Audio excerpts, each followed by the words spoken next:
శివమహాపురాణంలో రుద్ర సంహితలో సతీఖండలో 8 చాప్టర్లో 20 శ్లోకాల నుంచి ఎప్పుడైతే బ్రహ్మ తన మానసిక పుత్రులైన దక్షుడు మారీచి వీళ్ళందరూ ఉన్న ప్రదేశానికి వచ్చాడో అక్కడికి వచ్చి ఏదైతే ఆ పరమేశ్వరుడు తనను పరిహాసంగా చేసి మాట్లాడిన మాటలు తనకి మనసుకి బాధ కలిగిస్తూ ఉన్నాయి అని చెప్పాడు. అది తొలగిపోవటానికి తనకి ఉపాయం చెప్పమని చెప్పాడు. అలాగే అక్కడ నేను ఎలా అయితే మోహానికి గురవ్వటం కారణంగా ఇటువంటి మాటలు వినవలసిన సందర్భం నాకు వచ్చిందో, అలాగే ఆ పరమేశ్వరుడు కూడా మోహానికి లోబడి ఒక స్త్రీని గ్రహించాలి, అప్పుడు తెలుస్తుంది అన్నట్టుగా అని మళ్ళీ ఈయన ఆ సృష్టి కార్యాన్ని కొనసాగించాలంటే విరాగిగా ఉంటున్నాడు, యోగంలోనే ఎప్పుడూ ఉంటున్నాడు. ఆవిడ్ని స్త్రీ రూపంలో ఒక ఆవిడ్ని స్వీకరిస్తే కానీ ఈ కార్యం అంటే లోకంలో ఏదైతే జరుగుతూ ఉందో ఇవన్నీ జరగాలి అంటే ఈ చక్రం నడవటానికి ఆయన యొక్క స్త్రీని స్వీకరించాలి. కాబట్టి ఆ కార్యం కూడా ఆయన గ్రహిస్తేనే నెరవేరుతుంది, ఆ ప్రవృత్తి ఆయనకి కలిగేలాగా కూడా చెయ్యాలి అని. భువి కేచిత్ భవిష్యంతి మమ వద్యా మహాసురాः వద్యాः కేచిద్దరిర్నూనం కేచిచ్చంభోరుపాయతః. ఈ భూమి మీద పెద్ద పెద్ద దేవతలు కూడా మాయా బంధనాల్లో ఎప్పుడూ పడిపోతూనే ఉన్నారు. వాళ్ళల్లో మిగిలిన వాళ్ళు ఇందులో పడని వాళ్ళు మళ్ళీ విష్ణు యొక్క బంధనాల్లో ఉన్నా బంధింపబడుతూనే ఉన్నారు. కొంతమంది దేవగణములైతే ఆ శంభుడు యొక్క ఉపాయంతోనే వాటి నుంచి మళ్ళీ బయట పడగలుగుతున్నారు కూడా. సంసార విముఖే శంభో తతే కాంత విరాగిన అస్మాదృతేన కర్మాయంత కరిష్యతి న సంశయ. ఈ సంసారానికి విముఖత కలిగి ఎప్పుడు ఏకాంతంగా ఎప్పుడు విరాగిలాగా ఆ సదాశివుడు ఎప్పుడూనే ఉంటూ ఉంటాడు. అయితే ఆయనలాగా ఎవరు ఉన్నారు, ఎవరు ఉండగలరు? అయితే ఆయననే మోహానికి లోబడేలాగా ఇట్లా ఒక స్త్రీమూర్తిని ఆయన గ్రహించేలాగా ఇటువంటి దుష్కరమైన కార్యాన్ని ఎవరు చెయ్యగలరు? ఇత్యుక్త్వా తనయాశ్చాహం దక్షాధీనం సునిరీక్ష్య చ సరితం మదనం తత్ర సానందమాగంధం తతః.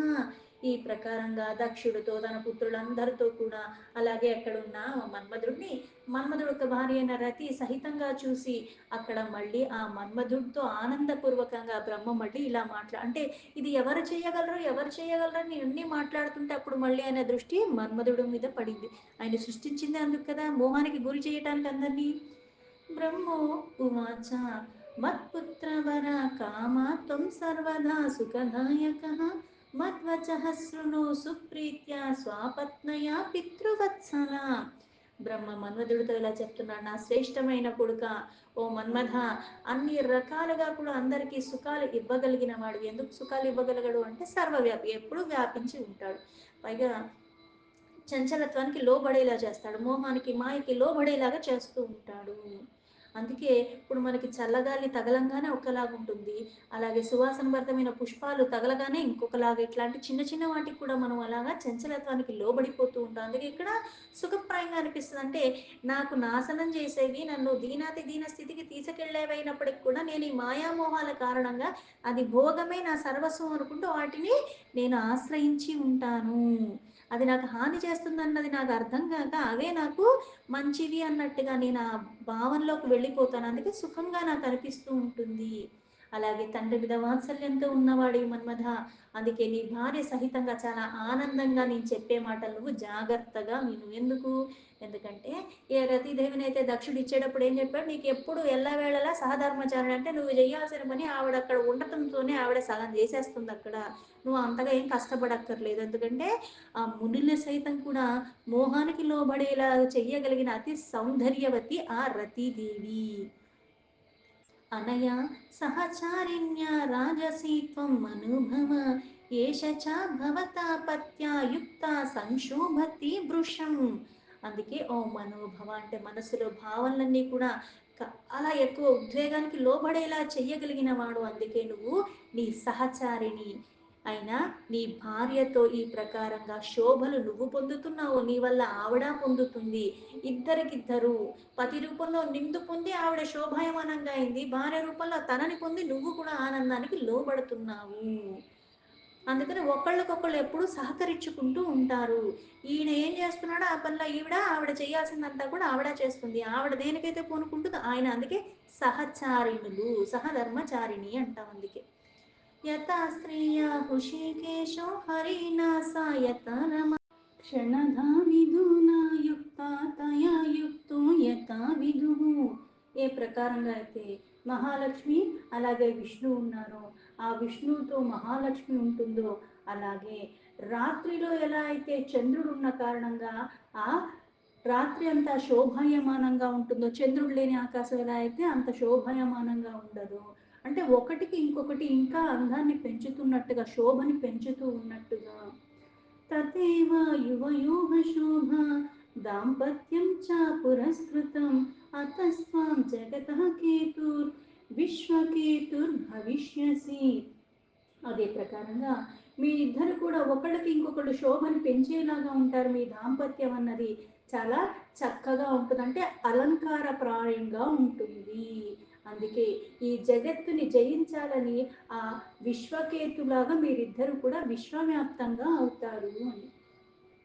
జగద్దితాయ వత్సాత్వం మోహయస్వం పీనాకినం యథాశు సుమనః శంభుః కుర్యాద్ధార ప్రతిగ్రహం.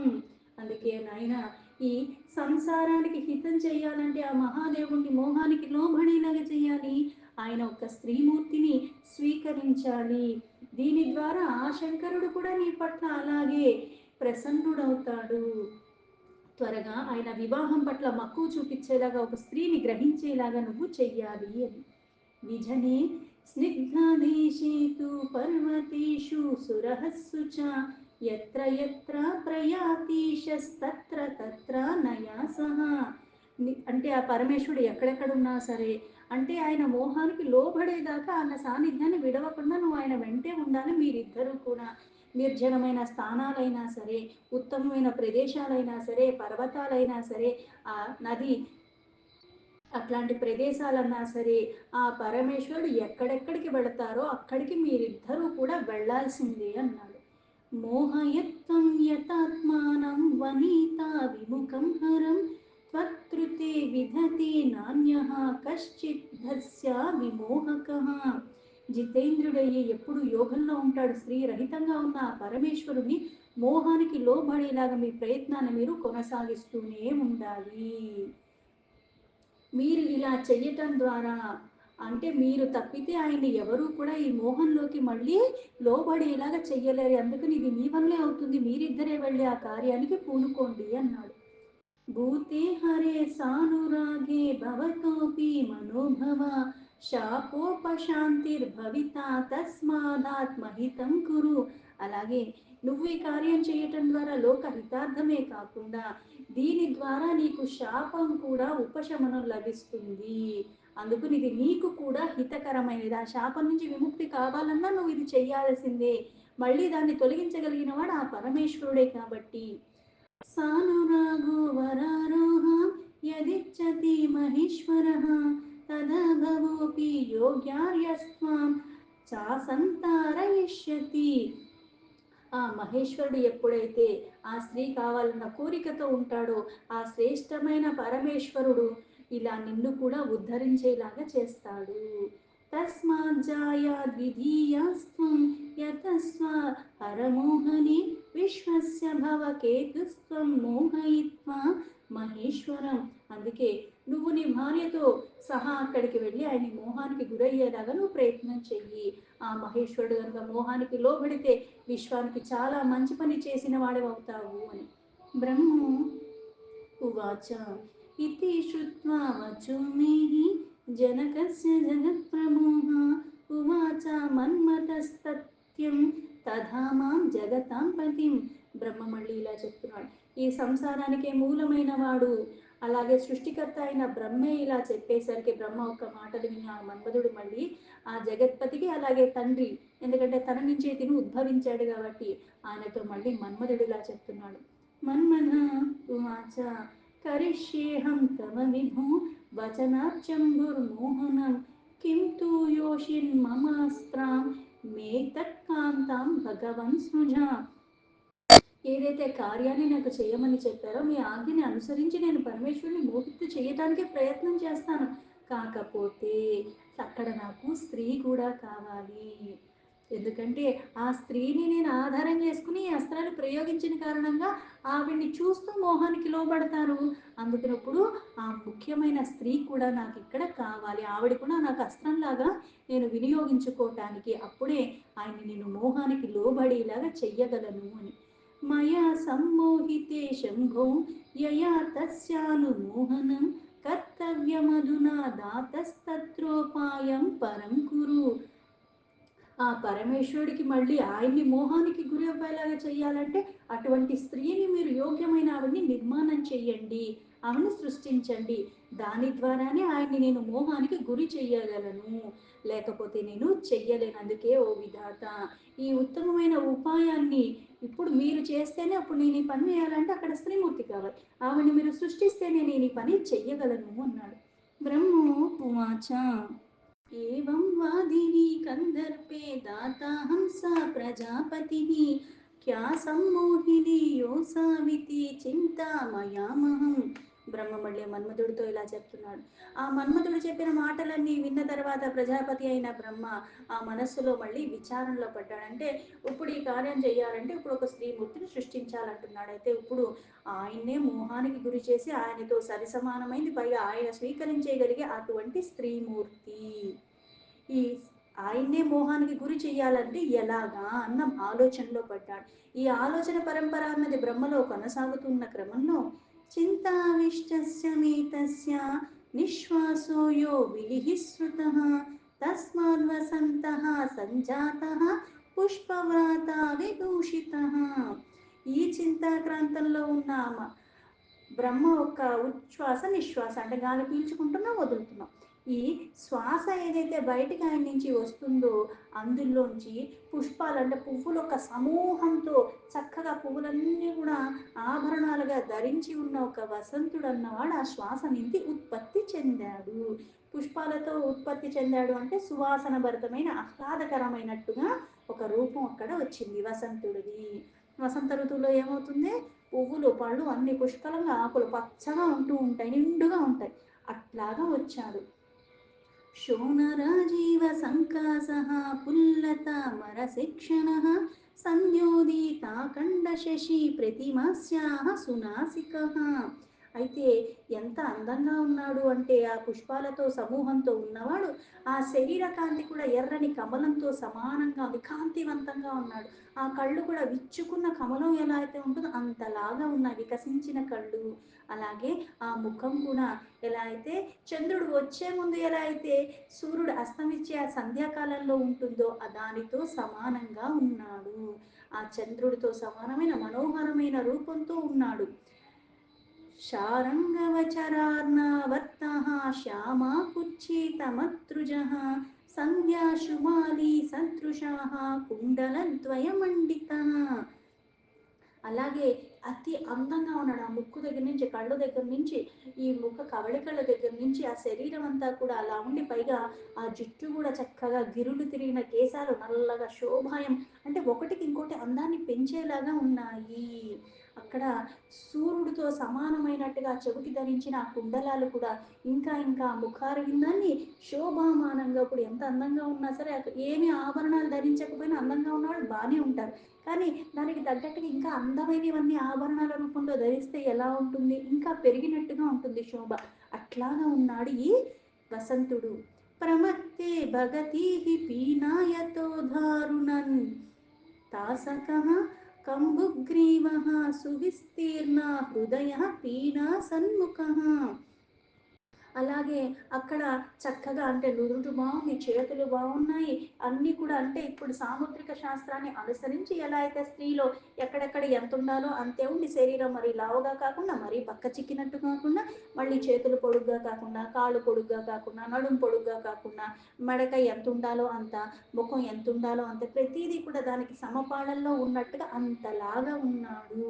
అందుకే ఆయన భుజాలు కూడా ఎంత ఉండాలో అంత ఉన్నాయి, మరీ లావుగా లేవు అలా అని మరీ సన్నగా లేవు.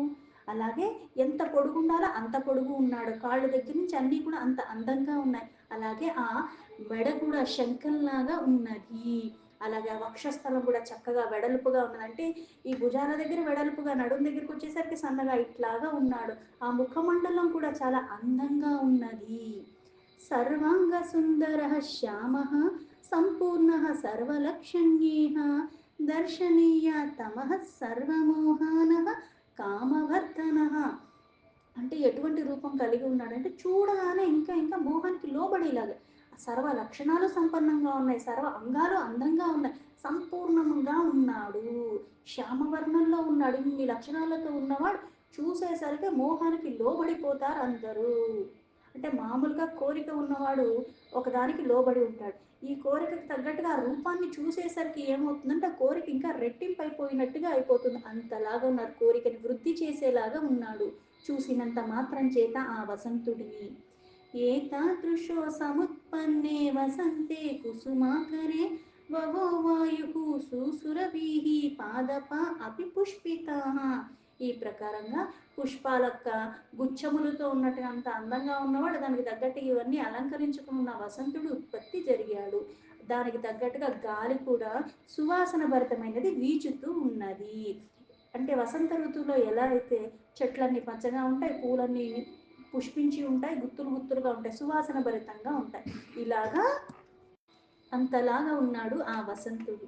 టీకా వినేదుః శతశః పంచమం మధురస్వనాః ప్రఫుల్ల పద్మ అభవన్ సరస్యః స్వచ్ఛ పుష్పకరాః.